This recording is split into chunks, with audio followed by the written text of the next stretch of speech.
प्राय हम लोगों के बीच में तरह तरह के न्यूज आते रहते हैं, सोशल मीडिया हो, अखबार हो, लेकिन कुछ खबरें सामान्य की भांति होती है जिसे लोग देखते हैं, नजरअंदाज करते हैं। लेकिन उसी में से कुछ खबरें ऐसी होती है जो एक इंसान को इतना अंदर से झकझोर देता है कि हम और आप उसको फील नहीं कर पाएंगे। और वो है कॉपी लीक का मामला। एक छात्र, एक स्टूडेंट हो, जब भी किसी चीज का तैयारी कर रहा हो तो वो तैयारी नहीं, उस जिंदगी को जी रहा होता है। और ये खबरें हैं ऐसी ऐसी कि वाकई में बहुत ही दिल दहलाने वाली चीज है। लोग, छात्र जब तैयारी में लगते हैं, उनका सारा ध्यान, मेहनत, जब ऐसी ऐसी खबरें आती है तो सब बर्बाद होता प्रतीत होता है। हाल का ही खबर है कि आप एनटीपीसी का एग्जाम में कॉपी लीक का मामला जो है उसमें धांधली हुई, यूपी पुलिस वाला मामला रहा, यहाँ नीट का जो मामला था वो है। ऐसी ऐसी खबरें बहुत सारे आते जाते रहते, लेकिन सामान्य लोगों को इससे क्या फर्क पड़ता है। लेकिन जो बच्चे होते हैं उनका बहुत उम्मीद, भरोसा, सारा कुछ टूटता है। उनके दिमाग में उस टाइम क्या पता नहीं क्या क्या चल रहा होता है, वो तो आप नहीं फील कर पाओ और कभी नहीं। जो जिस पर ये बीतता है वो भली बात है। नमस्कार, आप देख रहे हैं हमारे सिद्धार्थ टॉक चैनल को, और मैं तरह तरह के वीडियो लाता रहता हूं। और आज के मैं इस वीडियो में एक कविता लिखा हूं जिसमें सरकार की थोड़ी आलोचना है और एक छोटा सा सजेशन भरा एक कविता लिखा है हमने तो छात्रों के लिए जो तैयारी में लगे हुए हैं। और जितना ज़्यादा हो सके इन वीडियो को शेयर कीजिए। ये मेरा पर्पस ये नहीं कि आप शेयर करें तो ही ठीक है, लेकिन हमने लिखा है इसलिए क्योंकि ये अक्सर एक सजेशन भरा हो सकता है उन छात्रों के लिए जो इसे सही मानेंगे। क्योंकि इसमें थोड़ा, यहाँ जानते हो कि फ्री में एक ही चीज़ दिया जा सकता है और वो है सजेशन, और मानना ना मानना तो आपकी बात की बात है। तो मैं अपने आप को बहुत खुशकिस्मत मानता हूँ कि अगर ये बात मैंने ये जो लिखा है, अगर मैं किसी स्टेज पर बोल रहा होता तो शायद वहाँ एटलीस्ट देखने के लिए कम से कम 10-50 तो होते ही होते। लेकिन मैं जिस स्टेज पर हूँ, या तो यहाँ देखने के लिए लाखों लोग हैं या एक भी नहीं। तो पता क्या अब कितने लोग हैं तो मैं भी नहीं जानता। की तरह है कि एक छोटा सा लाइन है, लेकिन मैंने इसमें पूरे तरह से शामिल कर दिया विचार को कि कैसे एक गांव का लड़का जब निकलता है घर से किसी उद्देश्य को लेकर, ये हम कुछ नौकरी पाएंगे, कुछ सीख पाएंगे, शहर में आता है तो उनकी क्या दशा होती है, कैसे उनका क्या होता है, वो सारी चीज़ों को हमने कवर करने की कोशिश की है कविता के माध्यम से। तो जरा गौर कीजिएगा। लिखा है हमने कि मेरी कलम कहती है ए बंदे लिख दे अपनी जुबानी, जो ये जुबान तेरा नहीं होगा होगी हजारों बच्चों की कहानी। मेरी कलम कहती है ए बंदे लिख दे अपनी जुबानी, जो ये जुबान तेरा नहीं होगा होगी हजारों बच्चों की कहानी। छोटी सी उम्मीद लेकर शहर में लेकर बड़ा सा एक सपना, छोटी सी उम्मीद लेकर शहर में लेकर बड़ा सा एक सपना, सगे संबंधी घर द्वार सब छोड़ आए अपना। सारा कुछ छोड़कर आना पड़ता है शहर में। ऐसा भी तो सबके लिए संभव नहीं कि सब कुछ अपने साथ ले जाया जाए। तो इसलिए मैंने लिखा है कि छोटी सी उम्मीद लेकर शहर में लेकर बड़ा सा एक सपना, सगे संबंधी घर द्वार सब छोड़ आए अपना। जब शुरुआत में जब शहर में आता है तो उनकी क्या दशा होती है वो मैं बताता हूं कि शुरुआत में एकदम मन नहीं लगता। शुरुआत में एकदम मन नहीं लगता, हर पल सोचता कि मैं कब यहां से भागता, क्योंकि उसे स्वयं ही सब कुछ करना पड़ता है जो 7 बजे से पहले नहीं था जगता। ये बहुत हंसाने वाली बात है कि एक छात्र जब शहर में जाता है तो उसे सब कुछ अपना ही करना पड़ता है, स्वयं ही करना पड़ता है, खाना बनाना, रहना। लेकिन घर में क्या, तो बना बनाया मिलता है तो मस्त से होते हैं। 7 बजे सोकर उठना ये अलग बात है, इसलिए मैंने ये लिखा है। आगे लिखा है कि समय बीतता चला गया दोस्त बनते चले गए। समय बीतता चला गया दोस्त बनते चले गए, हजारों की उस भीड़ का एक हिस्सा बने चलते। समय बीतता चला गया दोस्त बनते चले गए, हजारों की उस भीड़ का एक हिस्सा बनते चले गए। हजारों की भीड़ नहीं, हजारों की भीड़ नहीं, हर एक की अपनी कहानी है। चूंकि बाहर जब छात्र जाते हैं तो एक मात्रा में बहुत सारी संख्या होती है और वो सब हर एक अपना अपना एक उम्मीद लेकर, आस लेकर आते हैं। इसलिए हमने लिखा है कि हजारों की भीड़ नहीं, हजारों की भीड़ नहीं, सबकी हर एक की अपनी एक कहानी है। अंदर का सबका जुनून कहता है कि इन सब में एक सफल कहानी बनानी है। हजारों की भीड़ नहीं, इन सब की एक कहानी है। अंदर का जुनून कहता है कि इन सब का सफल कहानी बनानी है। सबका अपना अपना जुनून होता है और सभी चाहते हैं कि हम एक सफल कहानी बनाएं।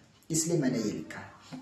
आगे लिखा है, बड़ी मेहनत से, बड़ी लगन से, बड़ी मेहनत से, बड़ी लगन से दिन का पल पल है बिताता। बड़ी मेहनत से, बड़ी लगन से दिन का पल पल है बिताता। प्रतिस्पर्धा का इस दौर में कुछ समझ में ना आता। आज इतनी सारी, इतनी कंपटीशन बढ़ गई है कि लोगों को पता नहीं चलता है कि हमें क्या करना चाहिए, क्या नहीं करना चाहिए। एक तो छात्र वैसे भी परेशान रहते हैं कि हमें क्या करना है, क्या नहीं करना, वो भी पता नहीं चल पाता है। इसलिए मैंने लिखा है कि बड़ी मेहनत से, बड़ी लगन से दिन का पल पल है बिताता। प्रतिस्पर्धा की इस दौर में कुछ समझ में ना आता। आगे लिखा है, घर की फिक्र भी, घर की फिक्र भी मुझे हर पल है सताता। समय का पहिया भी न रुके, क्षण क्षण बीतता चला। ये हम लोगों का एक वरदान है या क्या है पता नहीं, लेकिन समय का जो पहिया लिखा है, समय कभी रुकता नहीं, हमेशा बीतता चला जाता। इसलिए मैंने ये लिखा है, घर का फिक्र भी मुझे है हर पल है सताता। समय का पहिया भी न रुके, क्षण क्षण बीतता चला जाता। अब उसके आगे जो लिखा है उस पर जरा गौर कीजिएगा कि सरकार की भी अलग जुल्म है, सरकार की भी अलग जुल्म है, रिक्तियां भी समय से ना पूरा हो पाता। सरकार की भी अलग जुल्म है, जो रिक्तियां भी समय से ना पूरा हो पाता। सब कुछ थोड़ा ठीक चल रहा होता तो इधर बीच में पेपर लीक हो जाता। यही दशा है कि सरकार की भी अलग जुल्म है, रिक्तियां भी समय से ना पूरा हो पाता। सब कुछ थोड़ा ठीक चल रहा होता तो बीच में पेपर लीक हो जाता। ऐसी व्यवस्था है। बाबा साहब अम्बेडकर कहे थे, संविधान कितना भी खूबसूरत क्यों ना बना दे, अगर उसे चलाने वाले अच्छे नहीं होंगे तो हमेशा उसका दुरुपयोग ही होगा। और संविधान कितना भी थोड़ा ज्यादा कुछ नहीं भी हो, लेकिन उसे चलाने वाला भी अच्छा हो ना, तो एकदम सही सलामत चलेगा। तो ये एक विचारधारा है और ये बात सच भी है कि जैसे आप एक फैमिली मेंबर को ही ले सकते हो कि एक परिवार को चलाने के लिए अगर लोग अच्छे हैं तो सब कुछ अच्छा अच्छा चलता है। अगर परिवार के मेंबर में ही कुछ गड़बड़ी हो तो घर टूट जाता है, नहीं रह पाता लॉन्ग टर्म। तो यही सब बात, इसलिए मैंने ये लिखा है कि सरकार की भी अलग जुल्म है कि रिक्तियां भी समय से ना पूरा हो पाता। सब कुछ थोड़ा ठीक चल रहा होता तो बीच में पेपर लीक हो जाता। आगे लिखा है, अब बीती बात उनको कहां समझ में आता। जो छात्र पर बीतता है उनको बात कहां समझ में आता। ये बात तो सिर्फ उन्हें ही पता, ये दर्द तो सिर्फ उन्हें ही पता जो दिन रात है अपनी तैयारी में लगाता। उसके आगे लिखा है, क्रोध तो ऐसे आए, क्रोध तो ऐसे आए कि धरती आसमान एक कर दूं, लेकिन क्रोध करो भी तो किस पर करूं ये पता चलने में है वक्त लग जाता। सिस्टम की ऐसी व्यवस्था है कि पता ही नहीं चलता है कि असली गुनहगार कौन है। तो इसलिए मैंने लिखा है कि क्रोध करो भी तो किस पर करूं, ये पता चलने में वक्त लग जाता। कब तक चलती रहेगी ऐसी सिलसिला, कब तक बच्चों की उम्मीदें मारे जाते रहेंगे। आगे लिखा है हमने कि कब तक चलती रहेगी ऐसी सिलसिला, कब तक बच्चों की उम्मीदें मारे जाते रहेंगे। उम्मीद सिर्फ बच्चों का नहीं बल्कि पूरा परिवार का है मारा जाता। ये बात मैंने इसलिए लिखा है क्योंकि जब ही एक बच्चा घर से बाहर पढ़ने के लिए जाता है तो वो सिर्फ बच्चा जाता ही जाता है, लेकिन उसके साथ साथ पूरे परिवार का विश्वास, भरोसा, सारा कुछ चला जाता है कि हाँ गया है तो कुछ अच्छा ही करके आएगा। लेकिन जब ऐसी स्थिति में बच्चों की उम्मीदें, बच्चों की भरोसे मारे जाएंगे तो क्या एक बच्चे का भरोसा ही मारा जाए? नहीं, पूरे परिवार का भरोसा मारा जाए। इसलिए मैंने लिखा है कि कब तक चलती रहेगी ऐसी सिलसिला, कब तक बच्चों की उम्मीदें मारे जाते रहेंगे। उम्मीद सिर्फ एक बच्चों का नहीं बल्कि पूरे परिवार का मारा जाता। अगर ऐसी एक से पूरा परिवार मारा जाए तो क्या सरकार के पास ऐसी व्यवस्था नहीं है? आखिर कैसे किसी को हिम्मत हो जाता है कि इतने बच्चों के जिंदगी के साथ खिलवाड़ कर सकता है? आप किसी को जीवन तो नहीं दे सकते, तो आप किसी के जीवन के साथ खिलवाड़ करने का भी कोई अधिकार नहीं रखता है। और ऐसे कॉपी लीक करने वाले जिसपे हैं, ऐसे ऐसे लोग जिसमें संलिप्त पाए जाते हैं, उन पर कड़ी कार्रवाई की जाए। ताकि कड़ी कार्रवाई करने से तो ये तो नहीं हो जाएगा कि बच्चों का फिर से एग्जाम जो पहले तैयारी कर रहे थे उनको पनिशमेंट मिल जाए तो सब कुछ ठीक हो जाए, ऐसा कुछ नहीं। लेकिन कम से कम ये रुकना भी तो चाहिए ना। इसलिए कड़ी कार्रवाई करना बहुत जरूरी है। मुझे उम्मीद है कि सरकार इस पर कोई कड़ी कार्रवाई करेगी और ऐसा नहीं होना चाहिए, बिल्कुल नहीं होना चाहिए। बहुत दुख लगता है। आप लोगों को शायद क्या ही बोले, क्योंकि भारत जैसे देश में बहुत से ऐसे परिवार हैं जो अभी भी बहुत निचले स्तर पर है। उनका एक कहीं कहीं एक डूबते हुए तिनका का सहारा कहीं कहीं नजर पड़ता है। ऐसी भी स्थिति है। जो बड़े बड़े बंगलों में रहते हैं, 4 चक्का गाड़ी से घूमते हैं, उनको क्या पता कि एक ग्रामीण की स्थिति क्या है। अभी भी बहुत ही दयनीय स्थिति है लोगों की। तो कम से कम एटलीस्ट ये तो कोशिश करें कि किसी के जिंदगी के साथ खिलवाड़ ना हो, क्योंकि बहुत सारी उम्मीदें होती है अपने माँ बाप को अपने बच्चों के प्रति। तो सरकार इन पर कड़ी कार्रवाई करे और कुछ ठोस डिसीजन ले ताकि अगले बार से कोई ऐसा कर ना सके। लास्ट का लाइन ये लिखा था कि कब तक चलती रहेगी ऐसी सिलसिला, कब तक बच्चों की उम्मीदें मारे जाते रहेंगे। उम्मीद सिर्फ एक बच्चों का नहीं बल्कि पूरा परिवार का मारा जाता। इसके आगे हमने लाइन लिखा है, उसे मैं सोच रहा हूँ कि आप लोगों के साथ साझा करूँ या ना करूँ, लेकिन फिर भी ये मेरा विचार है और लिखते समय लिख दिया है तो मैं जरूर साझा करूंगा। तो लिखे हैं कि आप जानते हो कि प्रतिस्पर्धा भरी जमाना।